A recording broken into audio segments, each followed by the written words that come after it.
in this session, we are going to talk about your soul power, your purpose. I'm going to give you 3 steps, 3 ways that you can be more deeply connected with your soul's power, which is the essence of where your power comes from. Your power in this world is not from your little small self. It's not from your individuated expression as your little personality and your little body in this gigantic world, okay? All the power that you have is funneling through you from the other dimension of who you are and where you come from. When you get in alignment with that, I am not kidding you, your life will be completely different and your life will have magic in it. What I love to call magic, because it brings in a whole nother otherworldly element to your life. And it's, to me, is mind-blowing, okay? So I'm going to put some slides on the screen because I find that really helpful. A lot of people are visual learners, so I'll stay on the screen. Fear not, we can still see each other. But I'm going to put this on so that we can easily track along with what we're talking about. Okay. So here's what we're going to cover. We're going to do clarity about soul lessons, okay, and how to approach these soul lessons in your life so that you have soul power.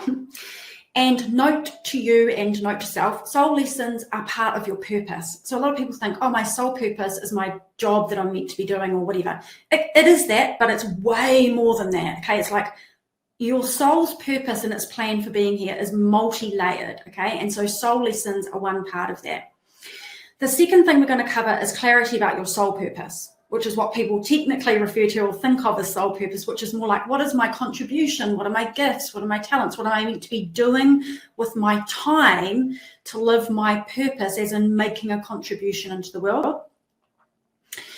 The third thing we're going to talk about is one reliable thing that you can do that will have you plugged into your soul power in relation to all of that, and you can do it anywhere, anytime, okay? And then the last thing we're going to do is Q&A. So I'm going to mentor you with Q&A. We'll do it at the end. I'm also going to give you information about the Soul Odyssey program, which I am passionately obsessed with, and it's how I work with people to be able to mentor and guide you with more personalized support, okay? And I basically walk alongside you step by step on your soul journey, on your Soul Odyssey, to help you reconnect to your plan and purpose in a really powerful way and to give everything you need wrapped around you for your soul, your purpose, your humanity, your life challenges, the whole gambit. So we'll do that at the very end. Now, before we go into the soul lessons and the soul contribution, or what people call purpose, Denise, if you lose me at all at any time, just reconnect. There's a little reconnect button, okay? So we're on a webinar platform. You might need to reconnect if you have any problems with that. Okay, the foundation of this whole session for anyone who's new to this is this, and I will say this as categoric fact because it is. You are a soul. Yes, you're a human being right now, but first and foremost, before anything else, you are a soul. You are an expression of oneness, of divinity as a soul, and you are incarnated right now having what you call a life experience as a human being, okay? And this whole thing about your human beingness is like the costume that you are walking through the world in for your soul's journey, okay? You are on a journey. It's not random. There is a reason that you're here. Your soul has a plan and you have a purpose. When you awaken to it, which is what your whole life is about, is we get born and we fall asleep inside the dream of being human, and at some point we start awakening, okay? And we wake to it and we reconnect to why we're here and what we're about and where we come from. Then we get to live it fully, right? And that's where fulfillment comes from. That's where peace comes from. That's where deep meaning and contribution, that's where the magic comes from, okay? I am super passionate about it. So I'm just going to quickly recap for anyone who has not been doing the free workshop with me. This live event is part of a four video workshop series that I'm running. It's finishing, what day is it? It's finishing in like 4 or 5 days from now. So you can still go and access all these resources afterwards if you haven't seen them. In the workshop, the foundations of this, your soul has a plan and there are 4 parts overarching, okay? It's not the totality, but it is 4 core components. You are here for learning, you are here for healing, you are here for growth, and you are absolutely here for contribution, okay? Unique to you, learning, soul lessons, healing, growth. Unique to you, contribution, meaning soul purpose, okay? And there are two really practical, simple ways that you can start to reveal your unique purpose, your life/soul purpose, okay? Your lessons and your contribution, which are not the totality of your soul plan and purpose, but are two big parts of it, okay? There's like soul contracts, there's all sorts of other things going on in the mix, which is really beautiful, which we talk about in the Soul Odyssey program. But these are the two big ones that people always ask about and want to know about. And all of this is happening inside your life experience from when you're born, actually before you're born, all the way through to when you transition, which people call death. This is all playing out all the time in all the events of your life every day. And when you see this, it blows your mind, okay? Then you can awaken to it and you can live it fully. So what happens during your life is there are 11 stages, and they are the 11 stages of your life, but they are also the 11 stages of your soul's journey and why your soul journey is happening, why you're here, okay? So I'm going to take you through, I'm going to show you in a minute, like after we do the main things that I promised you I'd cover today, I'm going to show you the 11 stages, okay, in an awesome map. Ron, I'm so sorry. I do not know even how to, and I don't have someone here moderating with me to turn on closed captions for you, but I'm going to make sure that they're on the replay video for you, which we absolutely can do, okay, my friend, so thank you so much. So let's dive in. Clarity about your soul lessons. These are like on your hero's journey, right? You know the hero's journey analogy for the map of your life, right? So the Joseph Campbell soul's hero's journey. There are mountains to conquer, right? When you come on a soul journey, you didn't come to sit back and just kind of do nothing. You're here as an adventurer, you're here as a conqueror, you're here as an explorer, a great explorer on an amazing treasure hunt to expand and explore what it is to be in this life journey. And one of the things that is part of your soul plan and purpose are to learn soul lessons. So I call them your mountains to conquer. Why do we have soul lessons? Because they directly allow you to learn, heal, and grow as a human being, but they allow your soul to expand, your consciousness as part of the whole to expand, okay? Soul lessons are part of your plan and purpose. They're part of why you came. You chose to incarnate to learn certain things, okay? Here is the easiest way. There are lots of ways. And in Soul Odyssey, we talk about the different ways you can see this and different sources of spiritual wisdom throughout time that you can easily get access to. There's zillions of different ways that you can come at it, but guess what? They all say the same thing. Because I spent 10 years researching and exploring this, and I looked at everything. Channeling, different religious systems, different belief systems, Akashic records, numerology, astrology, you name it, and I looked into it, and they all start to point to the same things, like for me, for my journey, for you, for your journey. It's really unique, but they all point in the same direction for you. I'm going to tell you some of mine in a minute, and then I want you to share yours. This is a really safe, sacred gathering and environment, and I want you to share, if you're willing, what you think yours might be. I'll share mine with you. But here's the easiest way to start to tap into it. What are the big things in your life that repeatedly challenge you?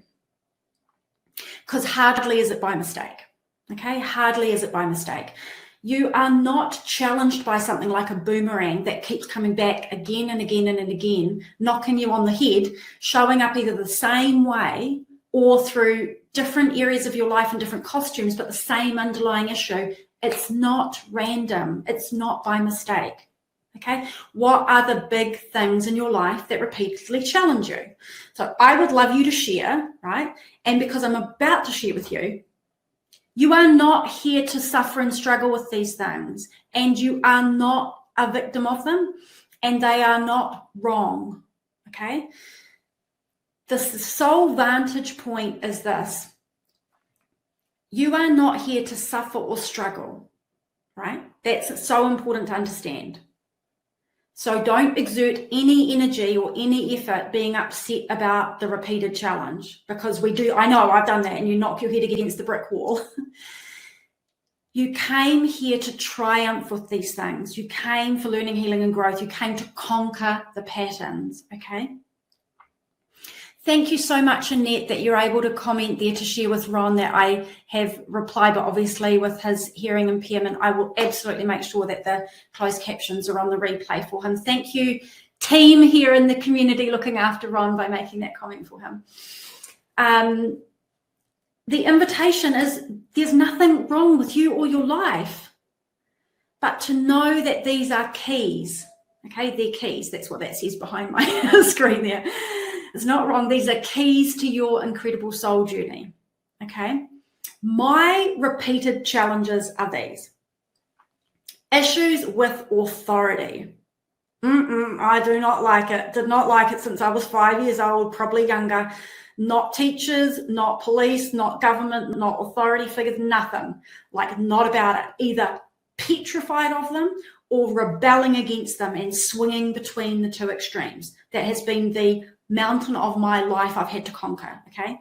That and power, which links to it, which is I don't like being around people that are exerting other power over other people, and I've been really having to work on myself a lot to step into my own power, okay? So it shows up in all the different areas of life, but it's the same underlying lessons, okay?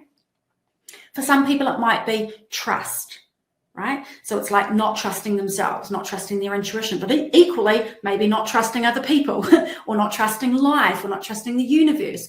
Or it might be self-worth, okay? The underlying thing might be self-worth, not feeling worthy, therefore not allowing yourself to have the things you want in your life.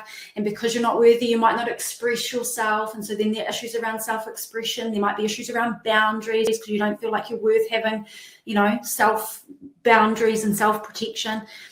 Lots of different ways that it shows up. So someone saying here, for me, it is to repeat the same mistake after all these years. Yeah, so you notice you continuing to run that same pattern. That's really good awareness. Soul lessons sound similar, Larissa says, to virtues like respect, courage, patience, empathy. That's right. So in numerology, they call them life path lessons. In astrology, if you get your evolutionary birth chart done, it will usually show up. It'll tell you some of the things that you're here for. Akashic records, soul history readings. I'm trained in Akashic records. You do the same thing. You can draw upon your soul history, but it's literally playing out in the events of your life. So what is a very mystical, ethereal, you know, oh, I'm a soul, but I've got no real understanding of what that means. I'm about grounding that so that you practically in your daily life can literally see your soul plan and purpose playing out before your very eyes. And when you're able to identify, like I'm going to take you through the 11 stages, you'll see it. You actually can know you're a soul on a journey, and you can actually visually, mentally, emotionally relate to it in every way. Okay, so Phyllis is saying being loved and understood is one of hers. Jan saying repeated challenges around health, having broken arm, shoulder a few times. Okay, speaking your truth. Yes, got it.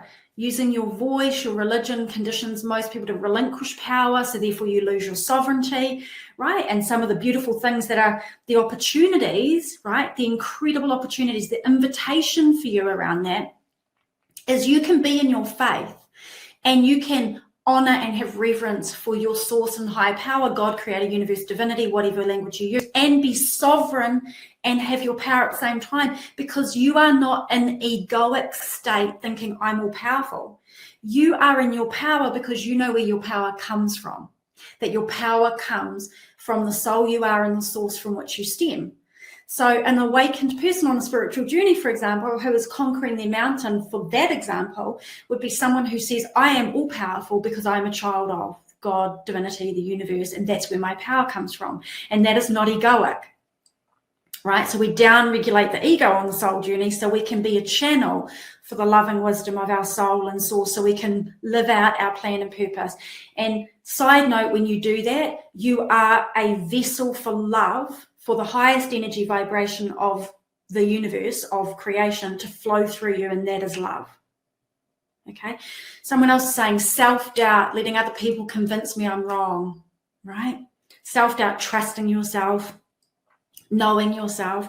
And you know what, Rachel, that is courage as well, because when you know yourself and you no longer doubt yourself, then you have the courage. It's like the courage comes fueling and behind it for you to then walk that path while everyone else is, you know, trying to convince you you're wrong. Like, yeah, I know that, that feeling. You're off down this path and everyone's like, what are you doing? And you're like, you trust yourself and you've got the courage because that you've healed that self-doubt mountain, right, to climb. Daniel's got not trusting people in romantic situations, which is the greatest sense of vulnerability that you can have is when you're in intimacy, right? And so what's interesting is that, side note, when that's a soul lesson, you'll end up having people come into your life, soul contracts often, that will end up helping mirror that lesson to you so you can learn it. And it's not just that they trigger it in you, but that they can help you heal that lesson. Okay, so before we come in, we have assignments and agreements with people that we cross paths with so that we can be triggered, we can trigger them, we help each other, we heal. Sometimes it looks like not very pleasant. Sometimes it looks like lifetime companionship. But it's super fascinating. Annette said, would like to know how the not good enough as others relates to a soul lesson. Well, feeling not good enough is number one, is not knowing your divine self. Because when you know your divine self and you know that you are like a ray of sunlight from the sun, meaning God created divinity is the source, the sun, and you are a ray of sunlight from it, you would never question your enoughness because you would know that you are an embodied human expression of all of that creates the universe and puts planets in space and grows tiny little seeds into beautiful trees and gives birth to all these amazing creatures and humans all over the world. You are an expression of it. So you would be like, there's nothing in me that could possibly be anything but enough. So there's that, embodying your divinity, but there's also, mixed in with that, lessons around confidence, lessons around self-worth. And you really want to listen to your heart and your intuition about this, about what it uniquely is for you. Because, for example, if I sat with you for 5 minutes, I'd go, okay, well, there's potentially like 5 or 6 things going on here, ask a few questions, but it would resonate with you because you'd be like, no, it's not that, it's this. Because yes, that's what's happening in my life. That's not happening. This is what's playing out. This is the footprint that I can look at to tell me what's going on. What's really awesome is when you look at sources of soul wisdom that are available, like ancient arts of numerology and astrology, but you have this practical viewpoint of how your life is playing out as your soul odyssey, your soul journey, you just become super well informed and you become spiritually enlightened, not an enlightened guru because we're all human, but you become spiritually enlightened to navigate your life from what I call soul sight. From the sight of your soul. You no longer look with your human eyes and your mind. You look from your heart and from the eyes of your soul. Okay? And that is when you're able to see things clearly, come into situations, work, relationships, money, health, everything from, oh, I'm a soul. And this is here for me. And what am I here to learn and to grow and to heal and contribute? And how can I optimize this experience in this moment for myself and for others, for the higher good? Someone here was saying, for me, it's trusting in the goddess of people, not people who keep letting me down. So a lot of clarity. This is really great awareness that you guys have. Repeated communication patterns with close people in my life, not putting my needs first. And here's the thing. When you guys see this, it's so important to know that this is the portal. You know, I called this soul portal mentoring session because a portal is something for you to step into. You are not broken or wrong when these things happen. This is your soul journey. It's the juice of your life, and it feels so painful. I know, because I've had all of it, right? I understand. But this is where you want to go in. You want to go into it. Okay? I'm going to talk a little bit about that in a minute, about how you can tap into your soul power. So the second thing I said we would talk about is soul contribution. Okay, so remember, everything is the plan and purpose, and inside that we've got soul lessons for learning, healing, growth. We've got this contribution element, which is what people typically think of as purpose, is, oh, I want to do something. What am I going to do in the world? I'd rather do something with my job or career or vocation or daily life that I can tangibly go on living my purpose, other than challenges, right? That's an important part, but it doesn't have to be the whole part. So let's have clarity about what I call your soul PII. And your PII is just this. It's your passions, your inspirations, and your intuition.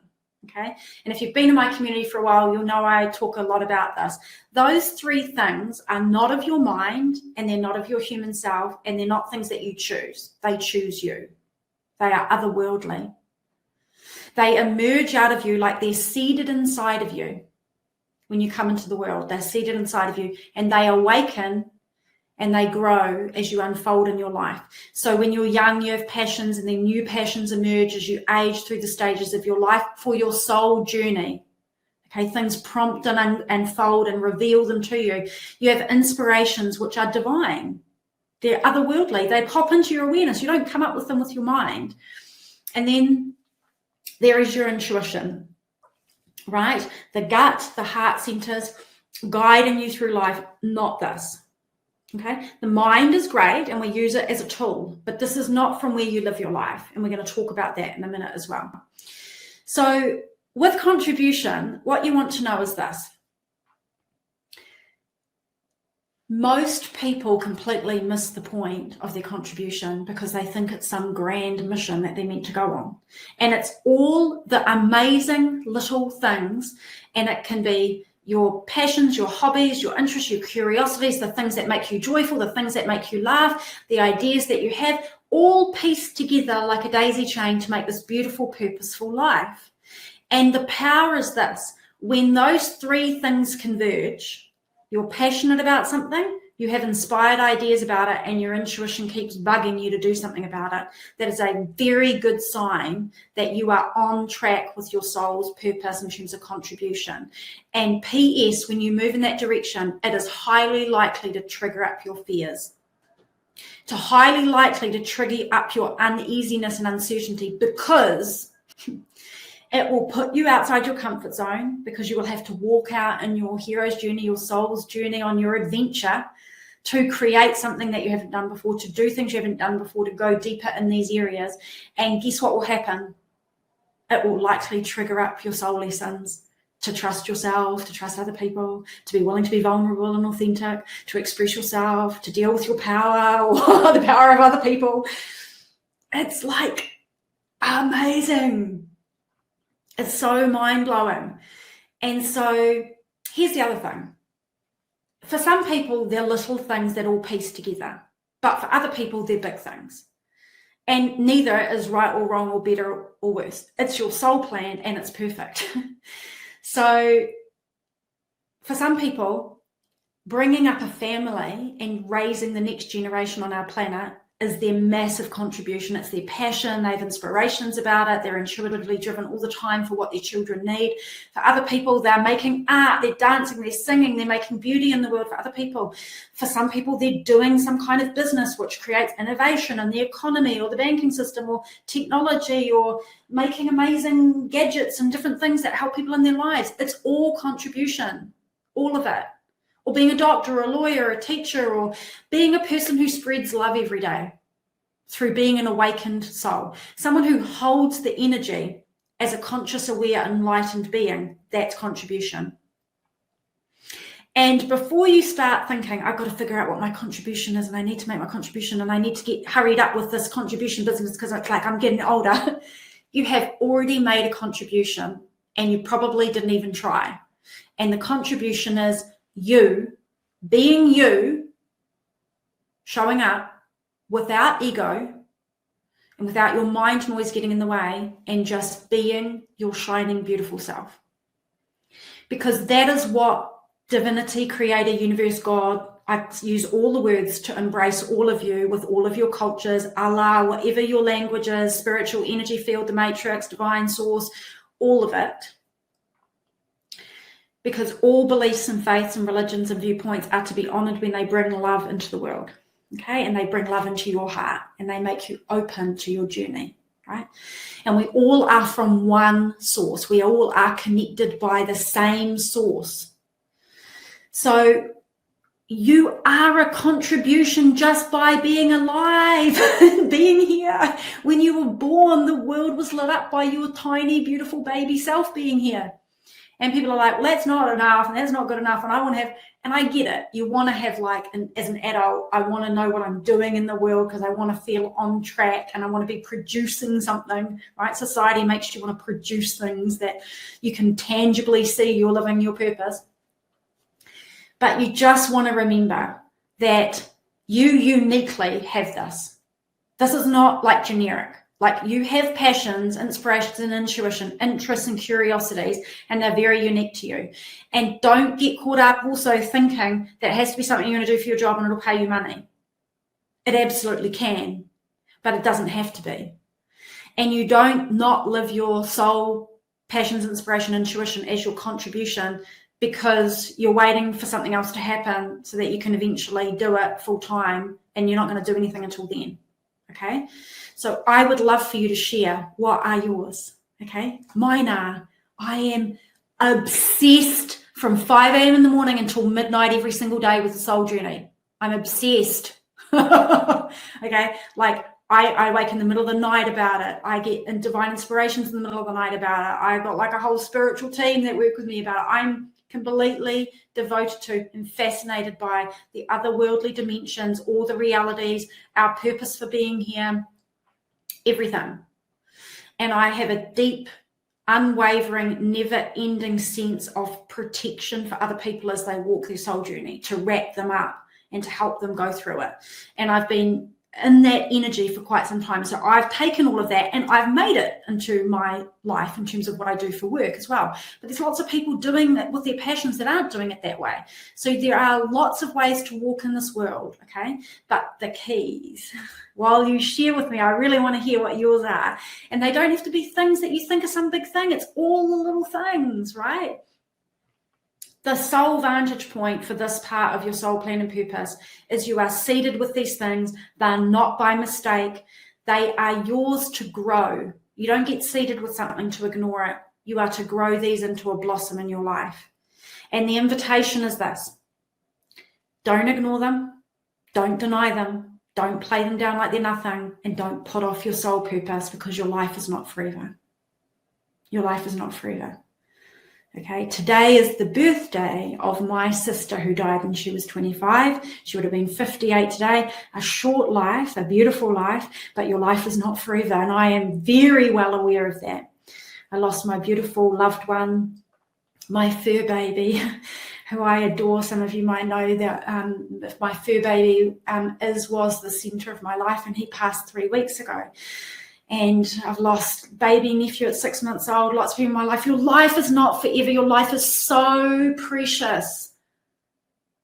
We have to wake up inside the dream. We have to move fully into this portal of beauty that wants to birth through you. There's so much about you that is so unique. People sit in front of me and they're like, well, I don't know what my thing is and it's not. And I'm like, you are like a magnificent creature of creation. Right? Sometimes you don't see yourself. You just don't see yourself. Like go look in the mirror and look in your own eyes and stare deep into your eyes and realize who you really are. And when you can really see that, you will just like, all of a sudden the energy will start coming in. And you know what's really interesting? When it comes to soul purpose, when it comes to the lessons and your contribution, guess what? You are being guided all the time. You are getting signs and synchronicities to guide you on that journey. You're not left in this world with no clues. You are given clues, you are given guidance, but we have to be awake inside the dream of life to see those things, to wake up and to realize, oh, that's who I am. Oh, I'm here for this. Oh, this isn't random. Oh, that's not a coincidence. This is my journey, and I'm going to embrace the journey. Okay, so someone's saying here, my passion is creativity, right? And so that can come out in all its different forms, but there's probably particular forms of creativity for you, Boyd, that you really love. And so it'd be like going deeply into that. Thank you, Daniel. I really appreciate that message. That's so kind of you. 80, a healthcare worker contributing that. Well, first of all, respect to you, because that is a huge contribution and a really tough role, very heart-filling role, but also really takes a special person to work in healthcare. It feels it's just part of my profession. I believe I'm not contributing. Oh my gosh. Okay. So you are so contributing in such a huge way. But what I hear is that you feel a bit disconnected from it. Like you're not seeing maybe it play out in the way, or maybe not getting the feedback or the way that you'd kind of want it. Sometimes it can be just a shift in your perspective to see from your soul and do the exact same thing. And other times people have an awakening to it and they go, I do want to do this work, but I want to be closer to something, closer to the people, closer to the one-on-one, or there's something like there's a tweak you make, right? So sometimes it's not like you have to take a massive change to your whole journey. Sometimes it's like a little adjustment. So for example, I didn't get it until, well, I didn't even wake up until my early 30s. Fine, like that's relatively young. But the whole way along, before I woke up, unbeknownst to me now, I was collecting all the skills that I would need to do this job now, to do this work now. But I never knew it. So my soul plan and purpose was playing out. I was getting guided, synchronicities were happening. I was gaining skills and doing jobs that I thought were random. But actually looking back historically, I can see it set me up for all the things I'd need to do. And I landed, just speaking to your point about like being in healthcare but feeling a bit disconnected, I ended up in consulting and coaching in corporate. And I was like, I kind of feel like this is it, but it's kind of not it. And it wasn't it, but it gave me all the skills to make a tweak to come into leadership and transformative work, but in the soul space, not in corporate, right? So sometimes it's just like it's leading you, and the journey's never finished. Believe me, like I got told the other day in a spiritual session by my team, who've been like giving me big, huge nudges lately. Stagnation is death.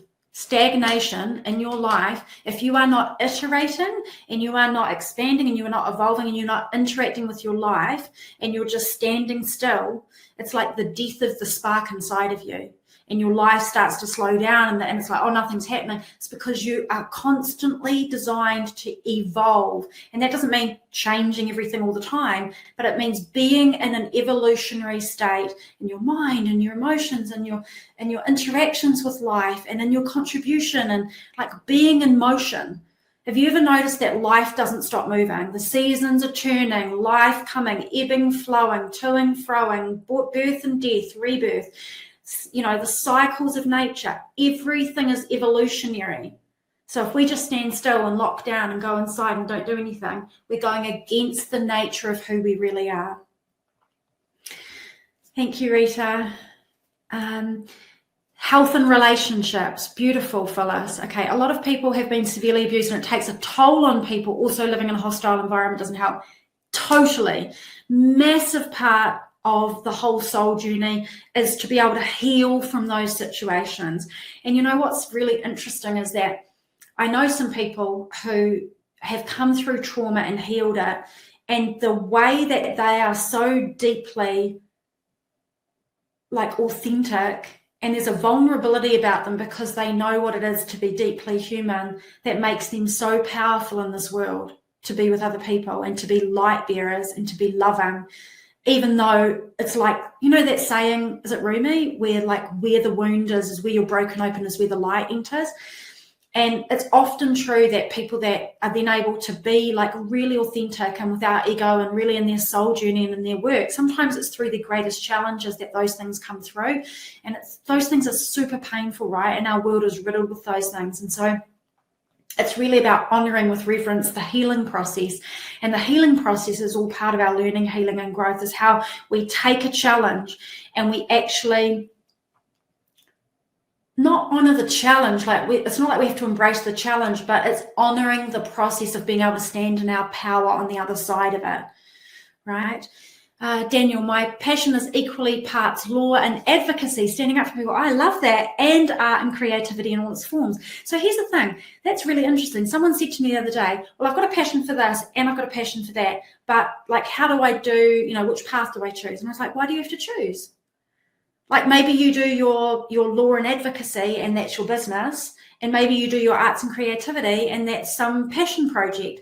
Or maybe your art and creativity is your business and you do your advocacy as something on the side, and you figure a way to bring the parts in. Because why? Because they are your joys, because they are your expression into the world, because they light you up, they make you happy.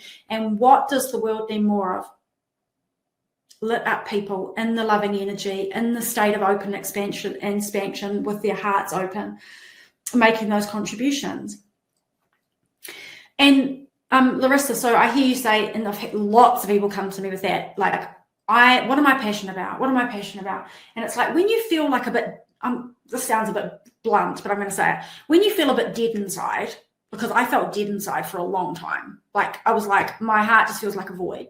Like, I'm just running like a robot, this process, and I'm waiting for something to happen in my life. And I feel empty and I feel melancholy. Like, wasn't good. And what am I passionate about? I don't know.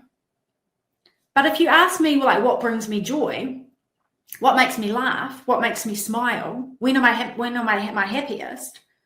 When I'm adventuring, when I'm with other people, when I'm meeting new people, when I'm getting to like have great communication with other people. I could have answered that. So don't ask yourself that question anymore, because it's not working for you, right? So delete that question and instead say, what am I curious about?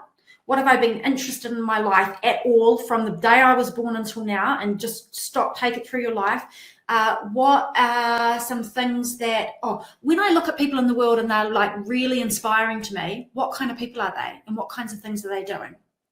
Okay, come at it from different angles. We do all of this when we go through Soul Odyssey. We touched on it in the workshop. So I can definitely help you with that if you want to go deeper. I often get inspirations, motivated, even completely remembered who I am, but then the oomph and fizz leaves and I go back to the old patterns and feel stuck. Yes. So here's the thing. This is really common. You get the surge of clarity, but you're walking around, and that's all filled with the magic, right? That's like the soul magic. But then you're walking around in a hardened world where a lot of people have their hearts closed, where the predominant energy is fear, and when you are conditioned by society from the day you were born through the education system and everything around you to be robotic and to just do the things and take care of life, and you've got the burden of all your challenges on top of you, soul lessons and stuff, right? And you're trying to get through life. And so it's very easy for the oomph and the fizz to just go like that. Plus, your mind's going, well, how would I make that happen? I don't have time for that. I better be realistic. You're only going to be on the planet for so long. You don't have to fake the oomph and the fizz. It's not about that. It's about seeing those inspirations and the motivation and the knowing of who you are, seeing it in the context of your whole life and your soul journey, and walking this world as the soul you are. And that takes an elevation of your perspective, a down-regulation of your ego, which brings up all the fear and the separation and all the stuff, and having you embody it. And when you do, that fizz and that joy doesn't leave, okay? It's those patterns and the feeling stuck that come back in and kick in all the time. I know, because I ran those cycles myself and kept myself stuck and fooled myself and told myself all the stories for a long time, which is why your soul odyssey and your soul journey is not about being all woo-woo spiritual, okay? It's about, I am a soul embodied here in this reality, which is a 3D reality, and I am going to bring in my soul plan and purpose as an expression of divinity, God, creator, universe.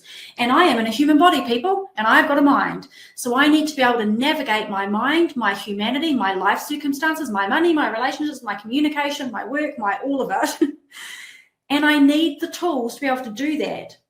Right? And so you need the structure. So for example, in the past, I've taught soul, mind, the whole gambit. And inside Soul Odyssey now, we go through it and everything you need is in there. We go through mastering your mind. We go through down-regulating your ego and merging with oneness and the great undoing.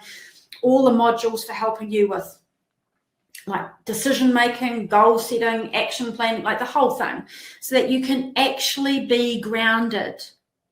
Because you are a soul, but you are in a mind and body. And it's about being practical and grounded while you bring in this beautiful, powerful soul energy and source with you. Someone saying, I can't stand fighting in the way the world is, everyone hurting each other. I hear you. I believe I see a solution that's difficult to put into words. Okay, that's exciting. There's an emergence of something beautiful. We're all so different. Yes. And that's very much on purpose, because the key of this world is this. And this is what everyone fights against, but this is what the world will always be. The world is a reality of contrast and duality, okay? That is the world. That is the only reason planet Earth can exist, is because it is duality, okay? That is the nature of a 3D reality. So we are never going to be the same. We're never all going to agree. There is always going to be light and dark, day and night, both ends of the spectrum. But we are here to evolve that consciousness, okay? And so the more people that turn their light on, that light up there in a spark again, that bring back that magic within, and then bring that into the world, bring that magic into the world through knowing they're a soul, walking their plan and purpose, that is your contribution, and it's so important. Okay, it's so important. I've watched people on the sidelines who are here to do really important things, and they know it, hold back, and it's like the world's waiting for you. You want to play, you want to have fun, and you want to enjoy your life. Yes. Be abundant, long for home for a feeling. I hear you. And yes, that feeling of the world is difficult and everyone's so different, coming from trauma, is absolutely a very real experience and a common experience. Like, I have a lot of clients come to me through the coaching and mentoring and soul work that I do that have had trauma of lots of different kinds throughout their life. And the thing is that your soul is here to triumph. Make no mistake about it. You are not here for suffering. You are here for the expansion and the growth and the healing and the glorious creature that you are on the other side of trauma. And what's interesting is that when that unfolds on your path, you are destined to live in the fullness of your potential. There's no two ways about it. Like, that's not even a question. Okay. And you don't get put here without the ability to do the things that you're here to do. And there should be no point in your life where you think, well, my life is about trauma and suffering and I've just got to overcome challenges and that's what my life is about, and there's no time for fun or enjoyment. You are here for fun, and you are here for joy, and you are here for gratitude, and you are here for peace. And guess what? It's actually possible to bring in gratitude and joy and heartfelt and love inside of the journey, whether you're healing your trauma, getting out of a difficult situation, whatever it is. That is the crazy, weird thing about life, is that all those things coexist and can coexist. You don't have to go, like, I remember dark night of the soul, people. My dark night of the soul was a long period of time.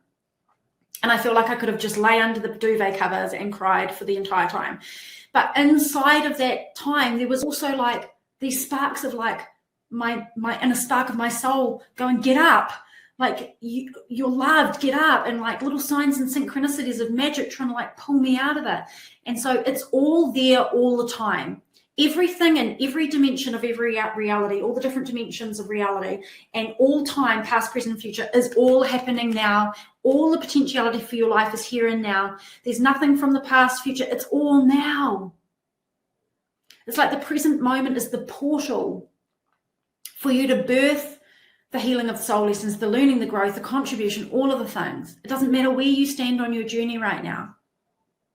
Someone saying, I feel drawn to become a media and entertainment lawyer. That's so awesome. Okay, you feel it's really specific. I love that. So strongly, I'm here to help creative people with their careers. I love that. That's so cool, right? So you get to it.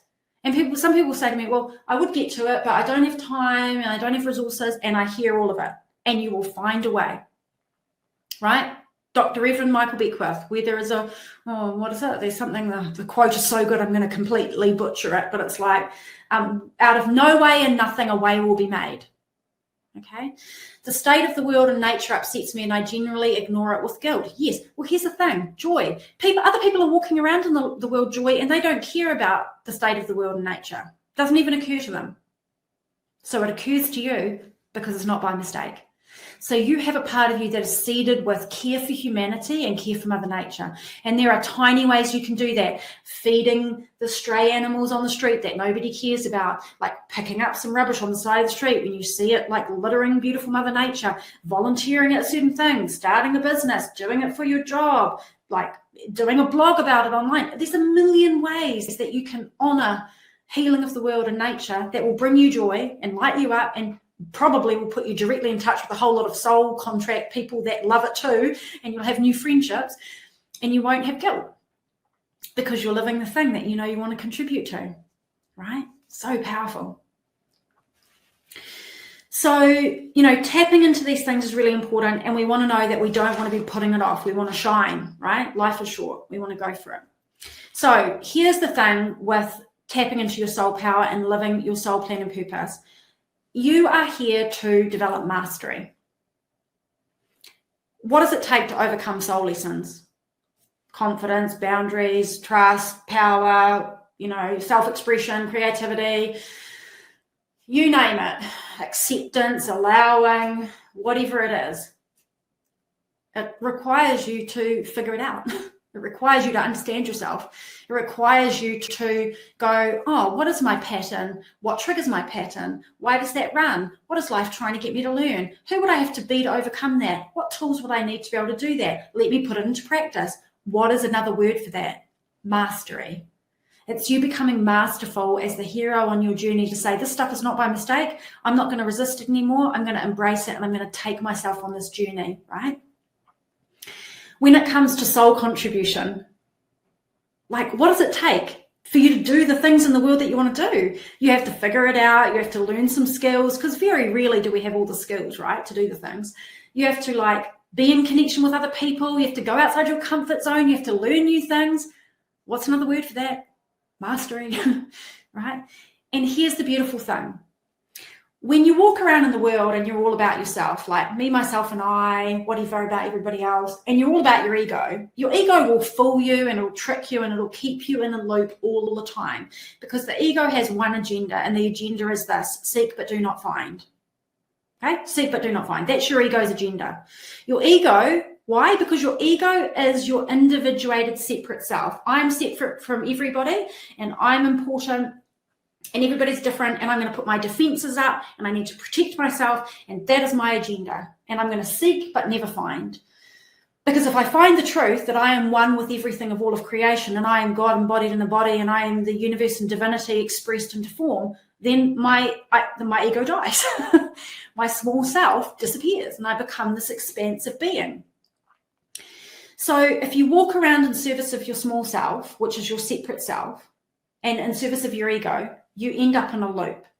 But when you choose to develop mastery in this area and you walk this world as the magnificent soul you are, and you just choose, I'm a soul, I'm here on a journey, and I'm going to become masterful in my lessons, my plan and purpose, my contribution. I'm going to evolve myself. I'm going to become more enlightened. I'm going to transcend, all of which we do in Soul Odyssey.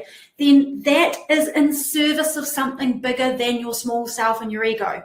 And when you're not serving your small self and ego and keeping yourself separate and defensive and locked away and small, what happens is you become in service of a greater whole. What happens when that happens?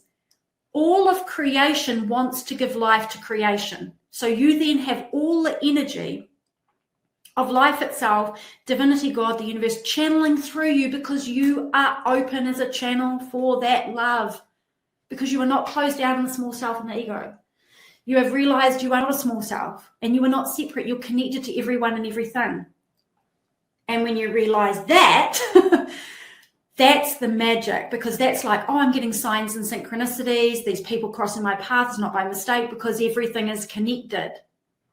And you don't miss it because you're not looping in your mind about your story and your narrative over your life and flooded with the emotions and your ego telling you a story. Like, I can say this categorically because I have done this to myself and I have suffered the pain of doing this to myself. And I've coached a lot of people who do this to themselves and helped them out of it. Okay.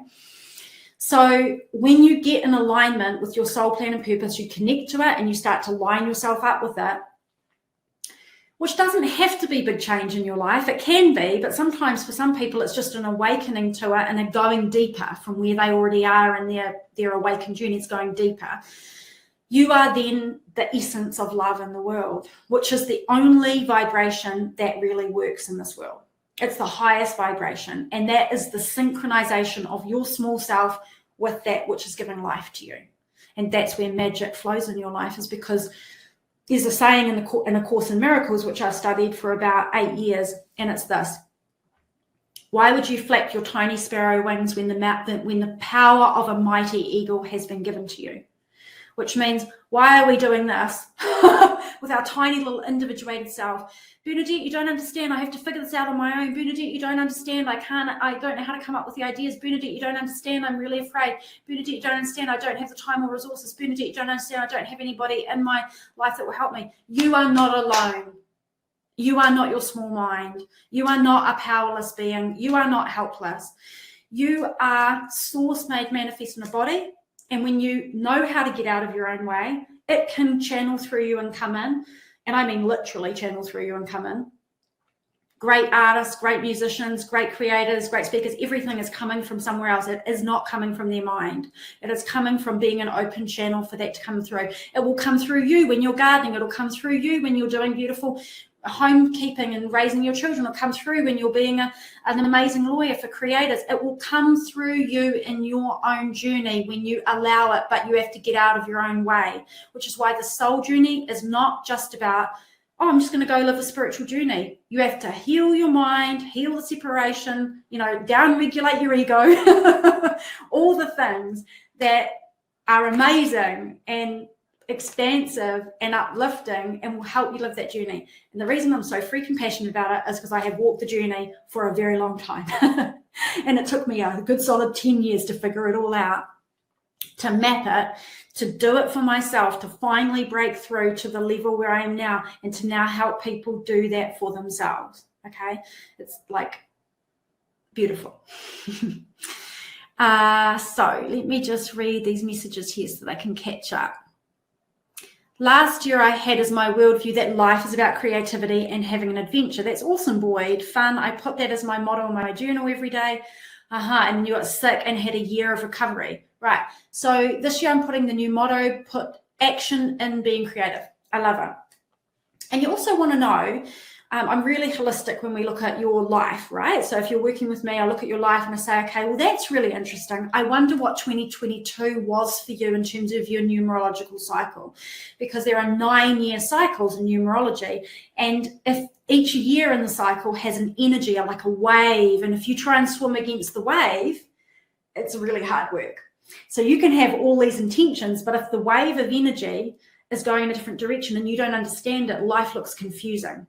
But when you understand it, it looks completely clear and it makes sense. So there might have been something about last year's energy for you that was like, okay, that's like, we're loving that you've got this worldview and you're totally going to live that. But right now, this is a year of something else, and we're just going to move you in this direction a little bit so that it will prepare you for what comes next. So I've just come out of a 7-year, deeply introspective, massive deep dive of the most amazing otherworldly things going on, like would blow your mind, right? Like I told people last year when I did the spoon bending spoons and this consciousness quantum leaping thing, I've had like incredible spiritual experiences, like amazing things happening, and the 7 year is all about that. So it was like the energy of the year supported that and was deeply introspective and going into basically the unseen dimensions. It was amazing. But also it can be a really challenging year. So we all have these cycles, right, that we're working through. Thank you, Stephen, for your messages. Nicoletta, you cannot find answers if you do not have questions. I feel drawn to many things in life and cannot define what exactly my purpose is. I know I want to support and help someone to have a healthy environment, to grow kids and family. Beautiful. Okay, so there's clarity there. And, sometimes I love the saying, which I think is Deepak Chopra, is that we live our way into the answers, right? And we live our way into it through, like if you'd said to me when I was in my early 30s that I would be doing this, I would have just laughed at you. Because I wasn't even spiritual. I wasn't even awake. I would have been like, whatever. But I lived my way into the answers because I started to get signs, synchronicities. I started to notice life was talking to me. And I was like, this is really spooky. Does anyone else know this is happening? And I was like, became obsessed with it, wrote 2 books about it. And the whole magic carpet ride began. And it was not, oh, I'm going to be a spiritual life coach. No, never. It was, oh, I'm getting signs about healing and people in my family need healing right now. Oh, that's weird. I wonder if that's connected. Let me go and figure out this energy healing, trained in energy healing. Okay. Like took the lid off Pandora's box. And I was like, oh, energy healing, that's amazing. And then I was like, I really want to help people. Maybe I'll be an energy healer.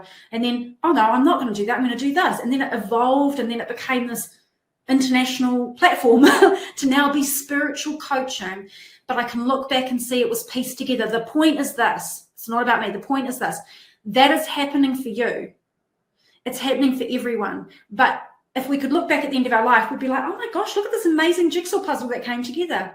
When we're in it, We need to be able to pop up and look down on it like a helicopter and see the pieces and start putting them together and realize that our life is unfolding like that. One thing leads to the next. The bad relationship leads to the wisdom that helps you in the next relationship. The job you did when you were whatever age that gave you that skill ends up being perfectly fitted to this other work that you do that needs that skill. And now you're somehow using all your skills to do something you enjoy, right? And sometimes you start doing something and you think it's your thing and then it evolves to something else, right? My sister trained as a lawyer and she's a poet. Go figure. But she learned so much on her journey through corporate and where she got to now. And she's like this amazing other creature from where she started.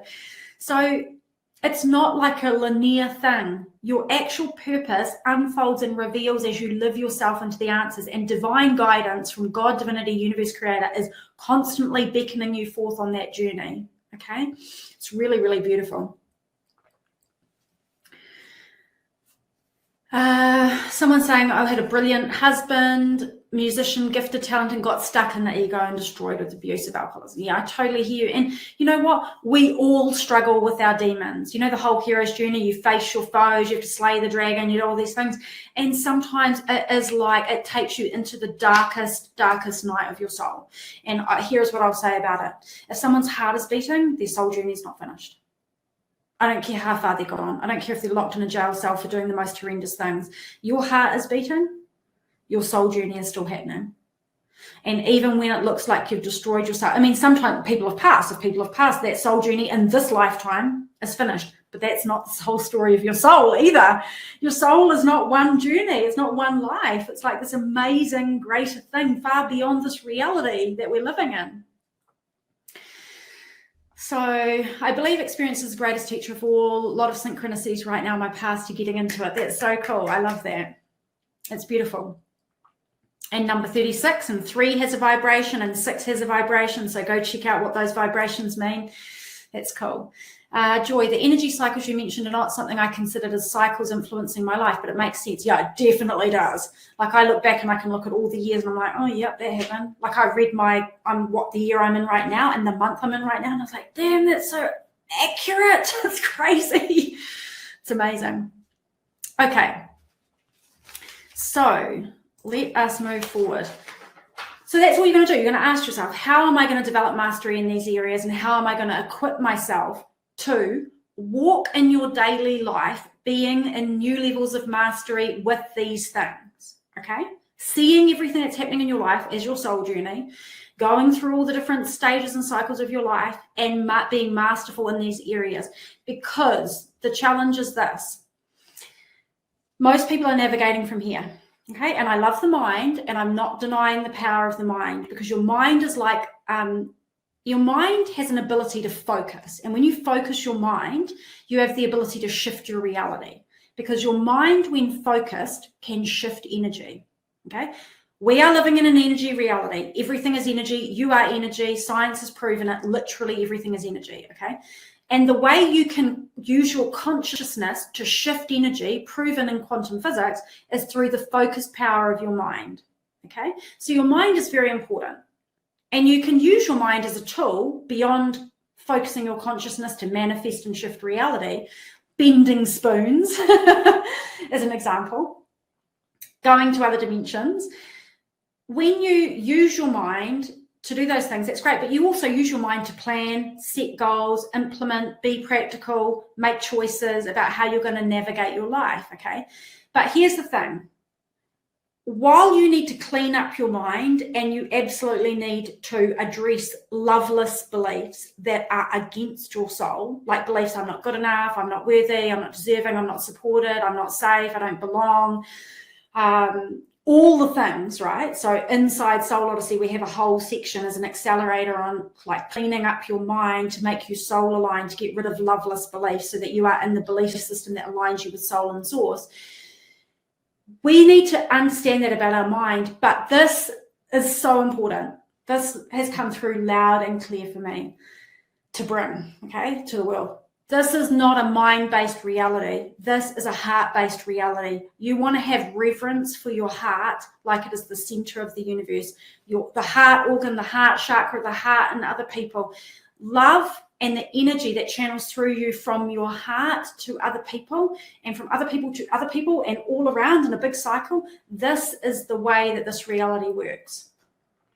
So if you're making choices and they're not from your heart, if you are saying things and they're not from your heart, if you are doing things and they're not from your heart, if you are going against your heart, life is going to feel like you're banging up against a brick wall. Okay? And I do not believe in sitting back and just going, I'm just going to do whatever's in my heart.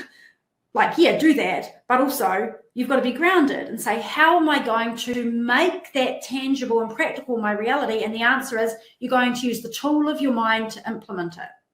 By focused attention, which shifts consciousness and energy for manifesting, by using your mind to set smart goals, set smart projects, set smart implementation plans, okay?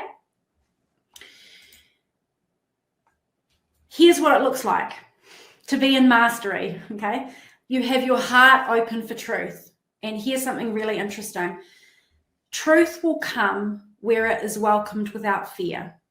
A lot of people come in, they're like, I don't really want to let go of my belief system. You don't have to let go of your belief system. Keep your cherished faith in your belief system and all the things you love. But you have to open your heart, because if you're not reachable and teachable, your own soul and God created universe divinity can't reach you because you've shut down. And you've said, I know everything about reality and I'm going in my box now and don't tell me anything else, right? Struggling inside your mind to figure things out. You've got to stay open. Like, I am willing to see and to be told and to be open to being reached, not by someone teaching you, not by me, not by some book, not by anybody, your own truth, to be pointed to your own truth. Your soul and source has got you, right? So you will get pointed, but you have to have your heart open. You want to be willing to explore everything to do with your soul lessons and your purpose and love it. It's exciting. It's a treasure hunt. But most people want to go, oh, it's too hard, stick in the too hard basket, go back to running my routine, my stagnation, my issues, my whatever. Or powerless, helpless, victim. Like, your life is just too short for that and you're too precious, right? So it's like about willingness to open up and say, I'm going to explore. And which leads to, it's opportunity, not burden, okay? And this is a really important one. I used to think, these things are getting in my way, all these challenges are getting in my way. They are the way. They are the way. Because when you conquer the mountain of those things, they aid you to be powerful in what you're going to do. So, for example, if you've struggled in certain areas in soul lessons, I'll guarantee you somehow by mastering those, they're going to aid your contribution. And the greatest things in your life will come out of you mastering those, not on the other side of it, at the same time. At the same time. You don't have to wait to master soul lessons to be in contribution and joy. It can all happen simultaneously. But it links together and it feeds each other, okay? So, you know, this is the cold, hard truth that I realized after a long time doing this. You can intellectually know something and be like, I know all about that. But if you're not living it and you're not embodying it, then it's just information, right? And same thing with soul, passion, inspiration, intuition, your contribution. You can be super passionate about something and like go at it, but it doesn't mean you're good at it.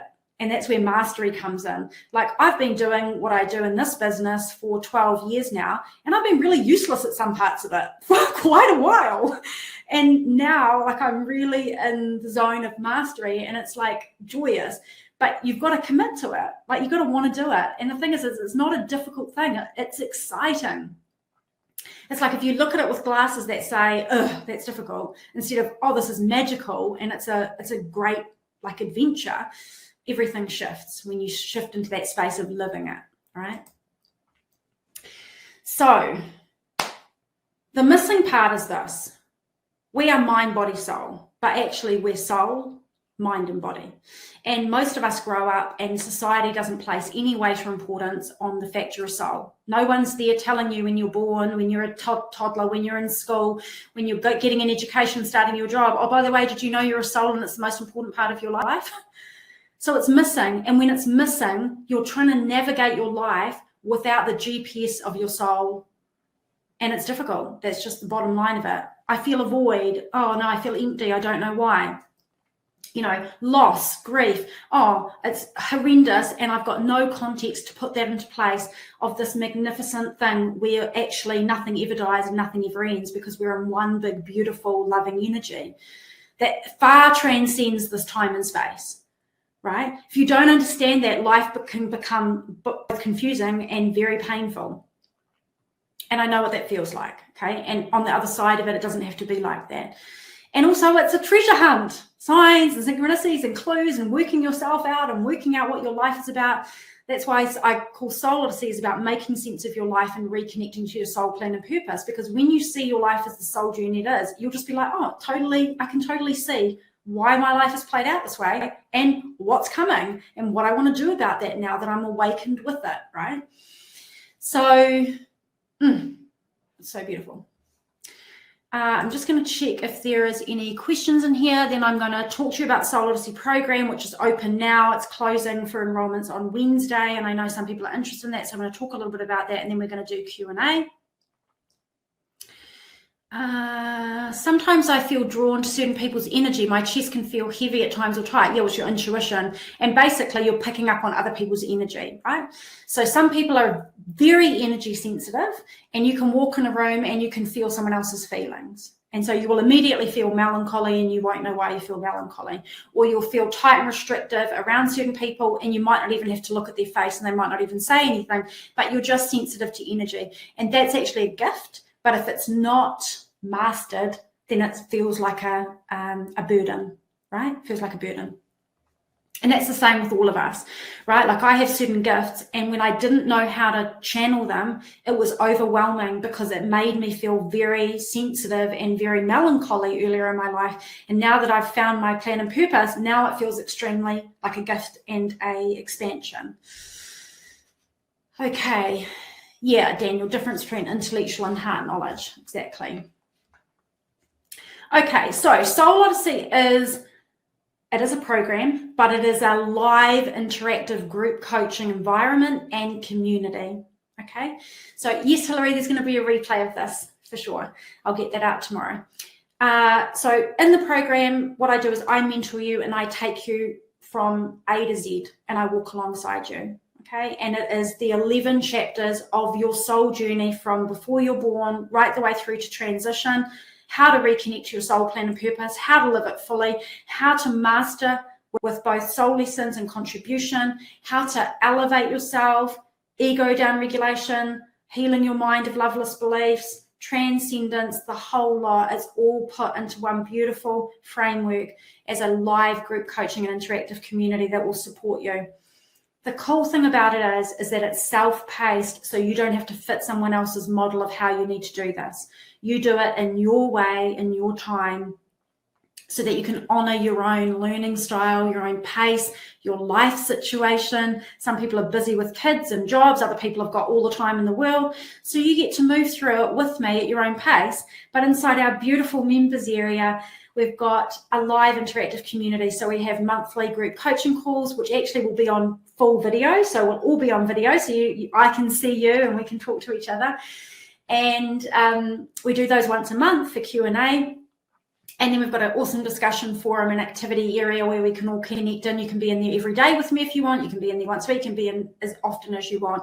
But it's a support system and structure. So it's a program, and then it's 12 months of live support. And you can come in and out as you want to suit your own timing and get all the things that you need, okay, so that I can walk alongside you.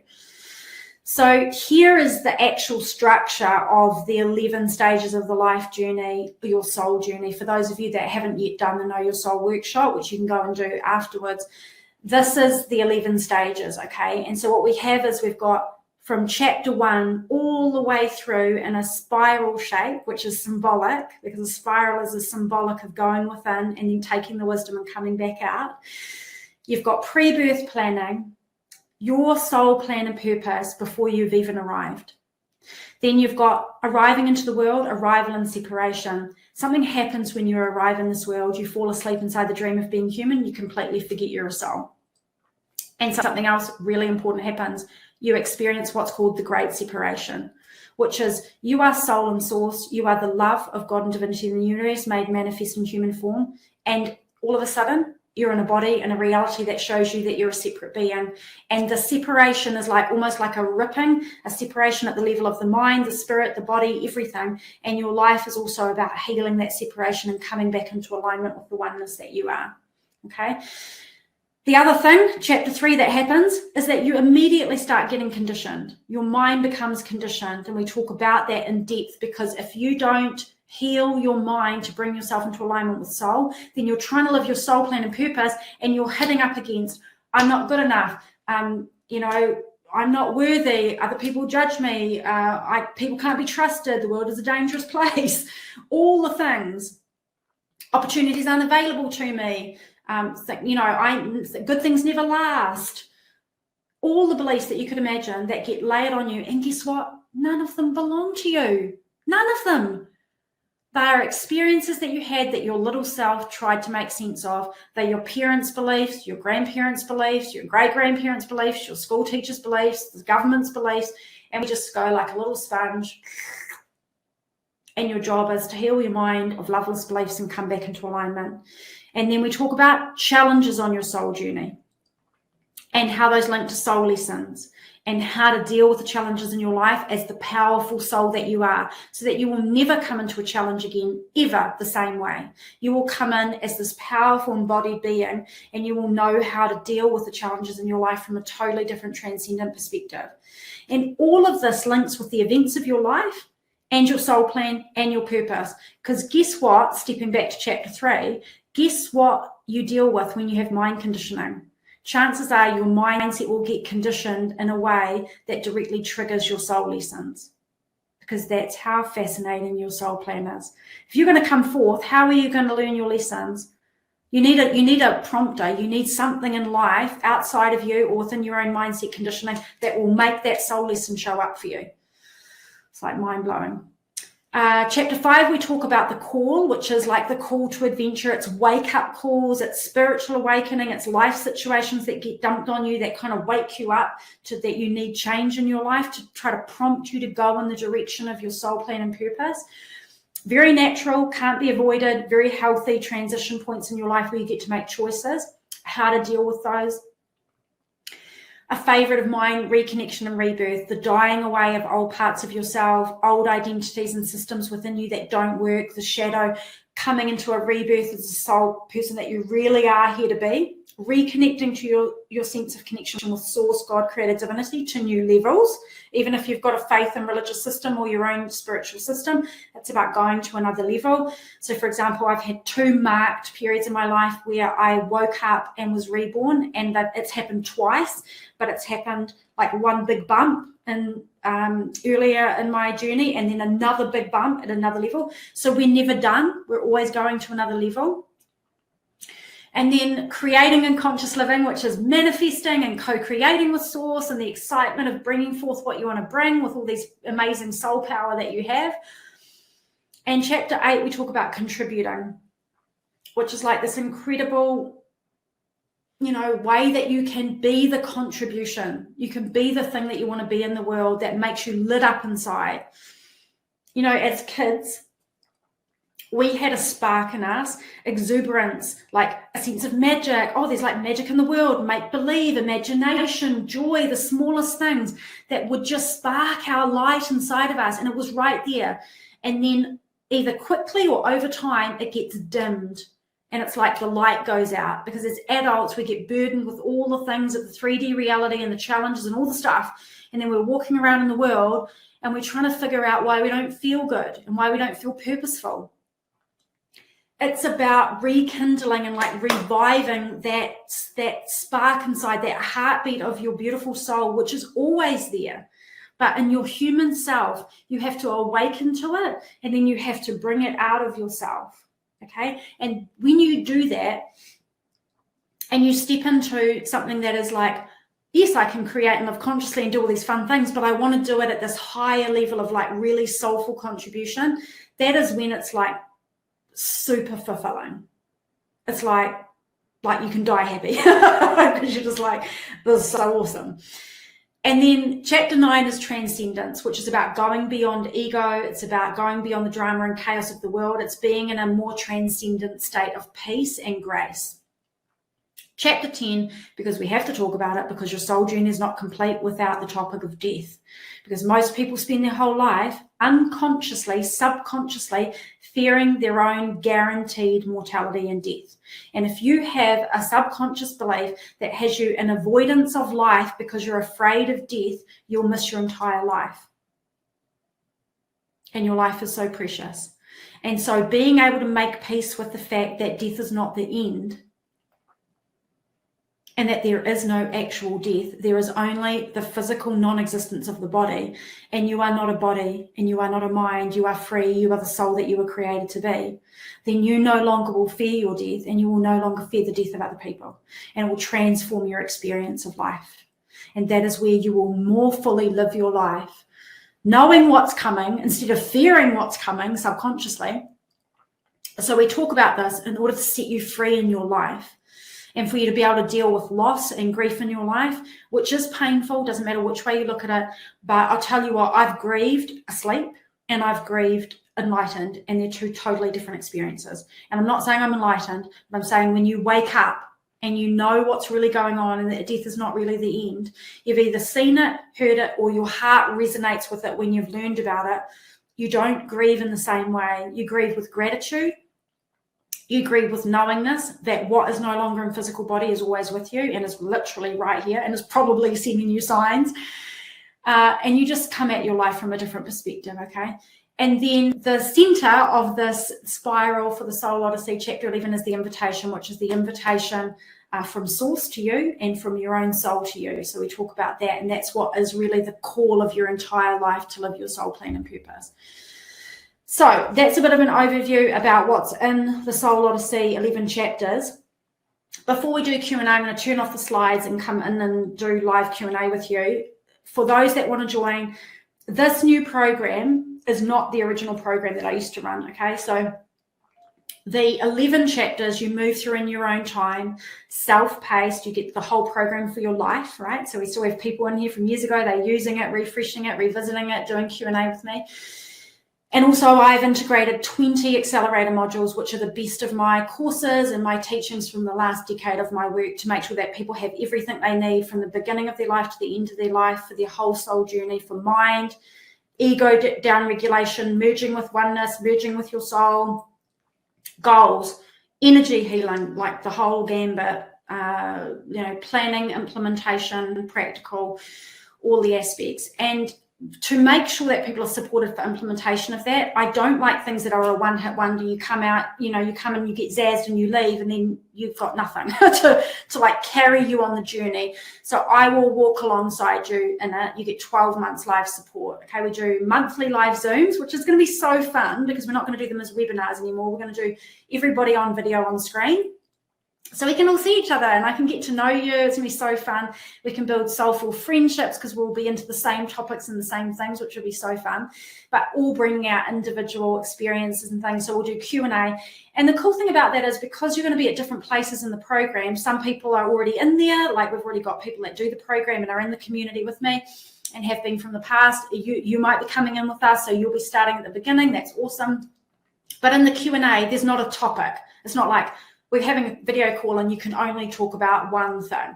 It's like we're having a Q&A and you can come in and you can ask me absolutely anything for your soul journey, no matter where you're at in your actual program or in your actual life, your actual soul journey in your real life. Like, how do I deal with this? How do I deal with that? Why is this happening to me? How can I see this from a soul perspective? How do I do this thing to help me live my plan? Whatever it is. And then we've got a cool private discussion forum, and we have a beautiful new members area, which has been just recently redeveloped. So you can connect in with people that are doing the program and with me. I'm in there every day. Ask questions whenever you need it, share things, get support. It's a really awesome way to build connection so you don't feel alone on the journey, because one really common thing is kind of like not having people around you that are like on the same vibe or don't really get you, and you want to have super deep, awesome conversations, but not everybody's about it. So that will give you the support that you need to do that. So you can get the information about Soul Odyssey is on your screen. And let me turn off these slides so that we can be connected to each other face to face, and I can look you in the eyes instead of looking through these slides. So if you're interested in Soul Odyssey, you can click through and you can go and get the information on the website. That will close for enrollment in a few days. And I am going to answer questions here for anyone who has questions about anything to do with soul journey, purpose, workshop, free workshop, program, whatever it is. Okay, so AD, so we have two things. You're interested in the workshop. So we have a free workshop that's happening right now, and that finishes on Wednesday. So in that you will get the 4 elements of your soul's plan, 2 ways that you can practically reveal your soul's unique plan and purpose for this life. And there's a downloadable practical exercise, right? So you fill that in, it's a guide. And there's the 11 stages of your soul journey that you can go through and see it in a map, can download that so you can keep it. So that's for the free workshop. But for the program, Soul Odyssey, which is the live program, the coaching support, 12 months, the interactive community, that is going to do one primary main objective, and that is to help you make sense of your life from your soul's unique plan and purpose, reconnect you to your plan and purpose so you can live it fully. And it's going to help you navigate your humanity and your life circumstances as you go through that journey, okay?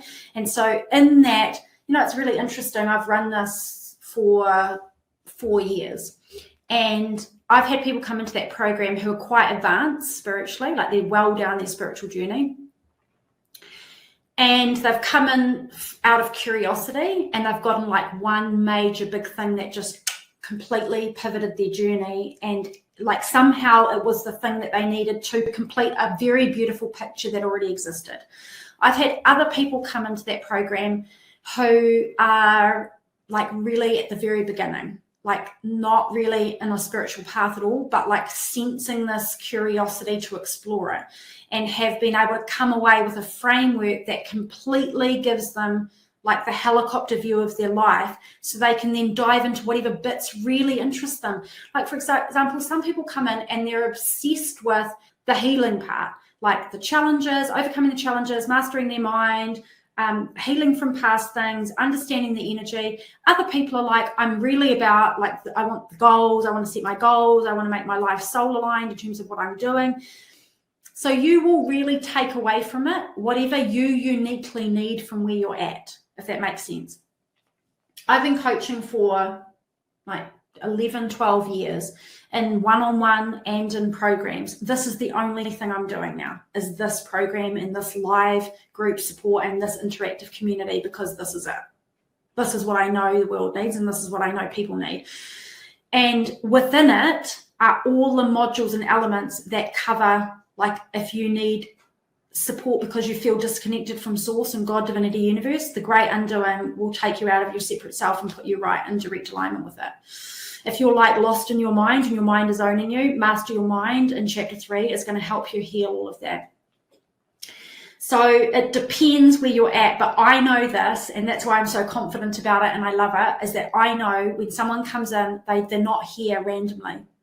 They don't accidentally find me. It's the same as I didn't accidentally find my soul sister and mentor who's held my hand through the dark night of the soul, and who's held my hand to stand up and live as a nomadic person around the world, like on this crazy adventure that most people think I'm crazy for doing, right?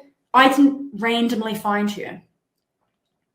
And so I know when people land with me, either on my website, in a call, or in my program, that their soul has brought them here. And I don't have any concern that you're going to get exactly what you need. But I'm not to say whether this is right for you. Your intuition will already tell you. Okay? You can tell me about your life circumstances, and I can tell you if the workshop and the program itself has got material that will help you. But 100%, whatever it is that you uniquely need, if your heart's a yes for the program, you want to trust that you will get whatever it is. And there are so many different elements and layers to what's in the program. That's why it kind of covers such a wide gambit for people coming in at different levels of their journey. Okay. And the information I read, if we are enrolled in the program with an additional upgrade, is there one-on-one coaching with you if we sign up for it? Could you please talk about it? Okay. So, yes, there is.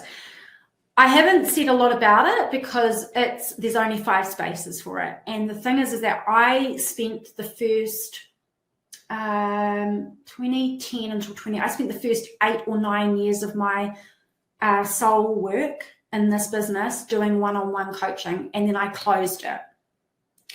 And I've been doing group work. So I haven't taken one-on-one clients since the end of 2018. And I was guided at that time to stop doing it. And I can now see why, because I was guided to go in and develop Soul Odyssey. And that's what I've been doing, developing it and growing it and building all the different things that what I didn't realize at the time was pulling together to create this amazing live support community with all the elements. But now I love working one-on-one with people, but I don't have capacity to do it just as an open thing. I can't take care of everybody and do that all the time. So I have 5 spaces. It's private mentoring, okay?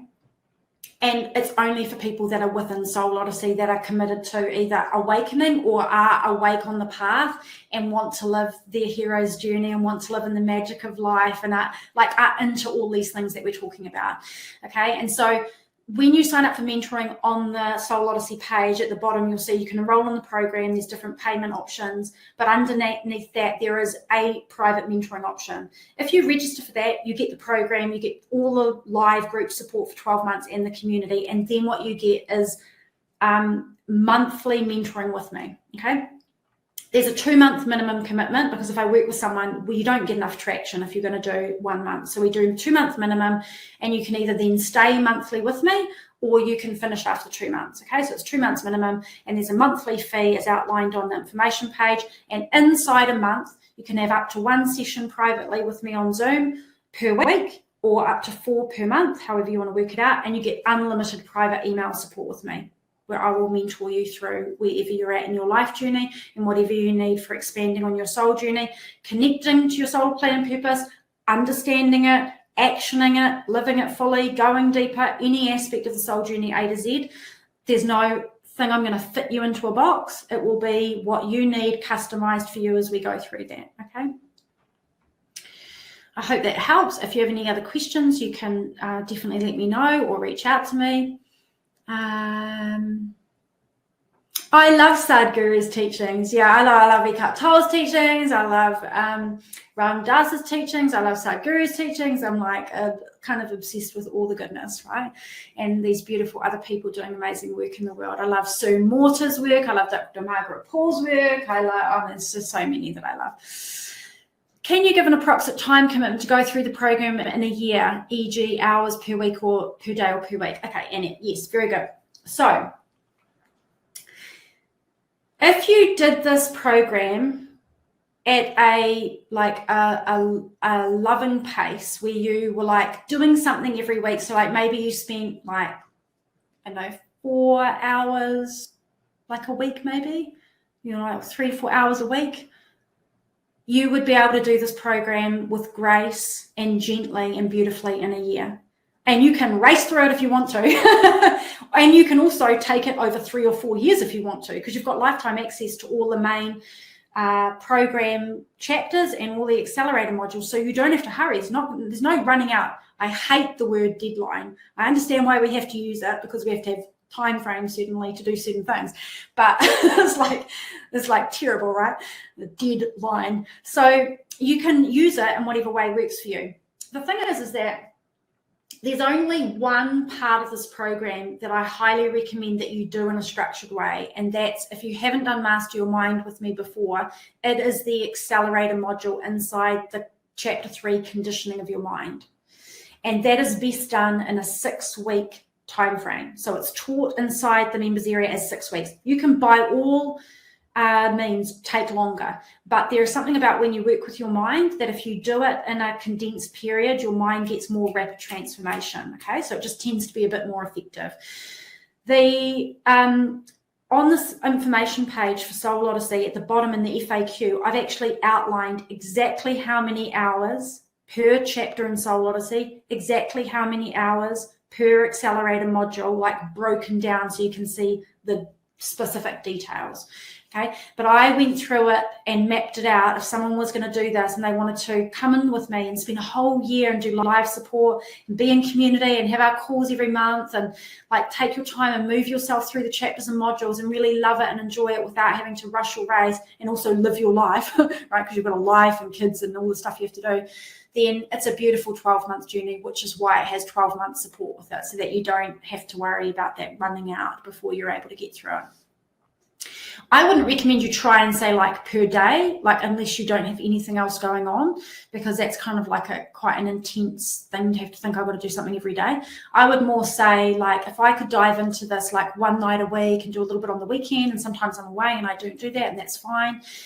And also like if you go through the program and you're like, oh, this topic doesn't really vibe with me, like say you get to an accelerator module and you're like, oh, like I don't really feel like I'm going through that right now. You can just mark it complete and move to the next step, because what the program is designed to do is it's actually like an adventure. Like I love this.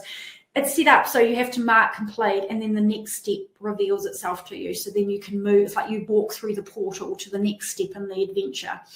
And as you go through the adventure, you'll get emails uniquely to where you're at to like celebrate with you and support you from me as we go through the adventure, unique to where you're at. So, so you time your way through it in a way that works for you. But I do recommend, if you want to like have an amazing magical adventure, that you do all the parts. Like they're not there for no reason. And it is a hands down, you do the 11 chapter program and the 20 accelerator modules and live support with me, it's transformational. It's really beautiful. Can you talk about asking questions of your intuition and learning what your intuition, what is your intuition answering? Yeah, so a couple of really simple things around intuition is this. Your intuition doesn't change its tune. Your fear says all sorts of things, and your emotions say all sorts of things. Like your emotions, like one day I'm feeling this, and then I'm feeling that, and then I'm feeling this. And people are like, I get confused between my intuition and my feelings. Your feelings, being your emotional spectrum, are like the surface of the ocean. Some days they're calm, and sometimes they're wavy, and sometimes it's like a crazy storm. But your intuition is like the current in the ocean that lays at the bottom. It doesn't change its tune. It doesn't say one thing and then change its mind. So I always say to people, if you think you're getting an intuitive nudge, it will be there next week, and it'll be the same thing tomorrow, and it won't change its tune. So if you're like, oh, I thought it was this, and then I was that, and then it was this. No, that's probably your mind and your fears. Okay, so your intuition, the greatest way that you can tap into it is you've got to calm and quiet your mind, which means getting into your body, getting into your heart, and becoming coherent. Now, becoming coherent means this. If you're all in your mind, that is guaranteed to put you in an emotional roller coaster, okay? And the more the mind goes, the more the emotions go, the more you get triggered by life, the more your emotions go, the more your mind goes. Now you're in a loop, okay? And it feels like this. It's like the washing machine of life. Now, your intuition is there, but it's like, I can't even get a word in, because you're like up in here and your emotions are going and you're interacting with life, you're overstimulated, you might be drinking some coffee, you don't have any downtime. It's like, okay, stop. We need to become still. Become physically still for a moment. Put your hand on your heart, you close your eyes to block out excessive stimulation. When you close your eyes, you're no longer visually stimulated. It's one less human sense to interfere with your sixth sense. You put your hand on your heart because your heart is where you want to have reverence for, because it is your connection, okay? And we put our hand on our heart just so that we can really kind of bring our consciousness to that. This is where the wisdom is. And I'm not saying that the wisdom of everything is in your heart. I'm saying that your heart is the portal for the wisdom of Source, God, Creator, the universe, divinity, and your soul. So we put our hand here and we pay reverence to our heart. And then what we want to do is realize this. You are inside a human body with a nervous system. And most people's nervous system is dysregulated, meaning that they're in anxiety, stress, fear, fight, flight mode, and you are subject as a soul to whatever's going on in here, okay? What you eat, what you drink, the pace that you live your life at, the noise, the stimulation, the news, the media, the everything has constantly got you like this. And then we don't get into coherence, which is where wisdom comes from. 2 fast ways to get yourself regulated: deep diaphragmatic breathing, okay, which is breathing deeply into your belly, expansion of the belly on the inhale, contraction of the belly on the exhale, pulling the energy down through your crown chakra all the way into your belly.